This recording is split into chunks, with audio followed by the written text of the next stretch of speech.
सर्वांना, कसे आहात तुम्ही? मी सोनम, तुमचं सोनम्स रेसिपीमध्ये स्वागत आहे। आज मी बनवणार आहे सोनम स्पेशल बटाटा वडापाव। चला तर मग पाहूयात वडापाव बनवण्यासाठी काय काय पाहिजे। बटाटा वडापाव बनवण्यासाठी आपल्याला हवेत बटाटे, मिरची, लसूण, फ्रोझन करून ठेवलेला वाटाणा, मीठ, जिरे, मोहरी, हळद, लाल तिखट आणि कोथिंबीर। मी बटाटा चिरून घेतला आहे। आता बटाटा आणि वाटाणा मी सोबत उकडणार आहे। बटाटा मी चिरून उकडत असते कारण सोपं जातं। बटाटा जर आधी चिरला की उकडून होतो। बटाटा आणि वाटाणा मी सोबत उकडणार आहे। मी जवळपास अर्धा किलो बटाटे घेतले आहे आणि 1 वाटी वाटाणा घेतलाय। आता आपण हे छान उकडूयात। बटाटा जोपर्यंत उकडतोय तोपर्यंत आपण मिरचीचं वाटण करून घेऊयात। मिरचीचं वाटण करण्यासाठी आपण घेतले आहेत 8 ते 10 मिरच्या। आम्ही जास्त तिखट खातो त्यामुळे मी मिरचीचं वाटण जास्त घेतेय। तुम्ही जर कमी खात असाल तर तुम्ही कमी घ्या। जवळपास 10 ते 12 लसूणच्या पाकळ्या घेतल्या आहेत। त्याच्यामध्येच मी घालणार आहे थोडीशी जिरे आणि थोडासा एकदम छोटासा आलं घेतला आहे। आता आपण हे सगळं बारीक करणार आहोत। या प्रकारे मिरची अशी बारीक करून घेतली आहे। आपला बटाटा उकडतोच आहे तोपर्यंत आपण मिरचीचं वाटण फ्राय करून घेऊयात। आपण घेणार आहोत थोडंसं तेल चांगलं गरम करून घ्यायचं आधी। तेल चांगलं गरम झालं, हाताला वाफ लागते तेल गरम झालं की। त्याच्यामध्ये आपण घालणार आहोत मोहरी,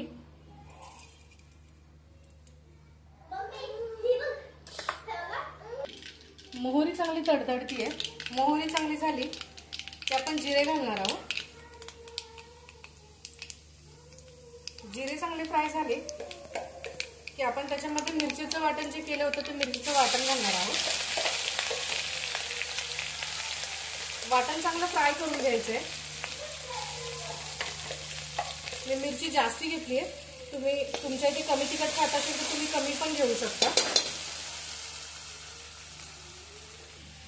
या प्रकारे मिरची चांगली फ्राय करून झाली आहे।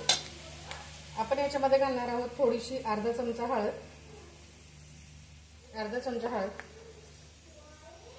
अगदी थोडंसं लाल तिखट घालणार आहोत। अगदी थोडंसं लाल तिखट, थोडीशी हिंग, थोडासा हिंग घातलाय। आता हे एकत्र करणार आहोत सगळं। आणि अर्धा चिरून घेतलेला लिंबू आहे, लिंबू घालणार आहोत। लिंबू का घालणार आहोत कारण याने चव चांगली येते म्हणून आपण मसाल्यामध्ये लिंबू घालणार आहोत। आणि हे छान फ्राय करून घेणार आहे।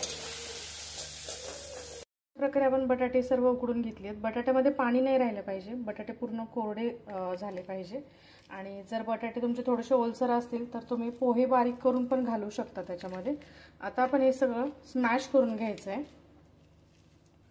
अशा प्रकारे स्मॅश झालं की त्याच्यामध्ये कोथिंबीर घालायची आणि हे जे स्मॅश केलेलं आहे आपण जी चटणी केली होती हिरव्या मिरची जे फ्राय करून घेतलं होतं त्याच्यामध्ये घालायचं आहे। अशा प्रकारे आपण सगळं मिक्स करून घ्यायचं आहे आणि याच्यामध्ये आपल्याला घालायचं आहे चवीपुरतं मीठ।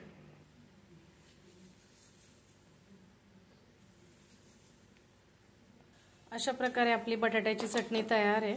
बटाट्याची चटणी थोडी थंड होतीये तोपर्यंत आपण बेसन पिठाचा घोळ तयार करून घेणार आहोत। त्यासाठी आपल्याला लागणार आहे बेसन पीठ। 5 ते 6 चमचे मी इथे बेसन पीठ घेतलंय।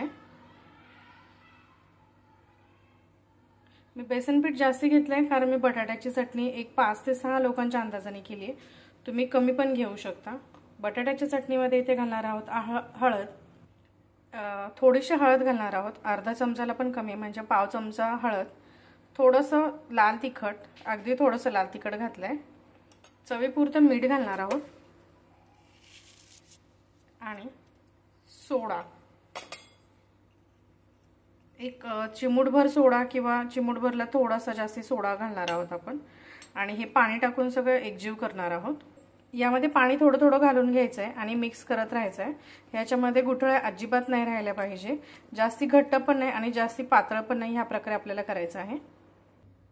ही कन्सिस्टन्सी पाहू शकता तुम्ही, हे जास्ती पातळ पण नाही आणि जास्ती घट्ट पण नाही, या प्रकारे आपल्याला करायचं आहे। आपली चटणी थंड होती बटाट्याची, तोपर्यंत आपण तेल गरम करून घेणार आहोत। मी गॅसवर तेल गरम करण्यासाठी ठेवले। सुरुवातीला मोठा गॅस ठेवून तेल गरम करायचं आहे।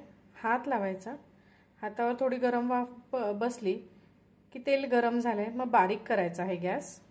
तर चटणी थंड झाल्यानंतर आपण बटाटा गोल करून घ्यायचा आहे। तुम्हाला गोल आवडत असेल तर तुम्ही असं पण ठेवू शकता। मी त्याला थोडंसं चपटा करणार आहे।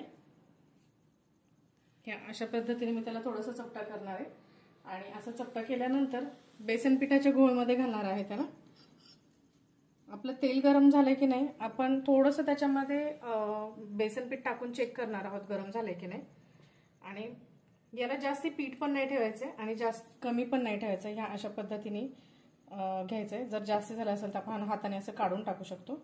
आणि हा वडा आपण ह्याच्यात सोडणार आहे। तुम्ही पळीच्या सहाय्याने पण सोडू शकता, मी आता हाताने सोडते।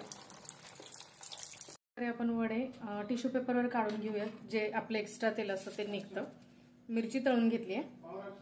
आता वडा आपण पावावर ठेवूया। पावाला चिंचेची चटणी लावली आहे। अशा प्रकारे आपला गरम गरम वडापाव तयार आहे विथ तळलेली मिरची।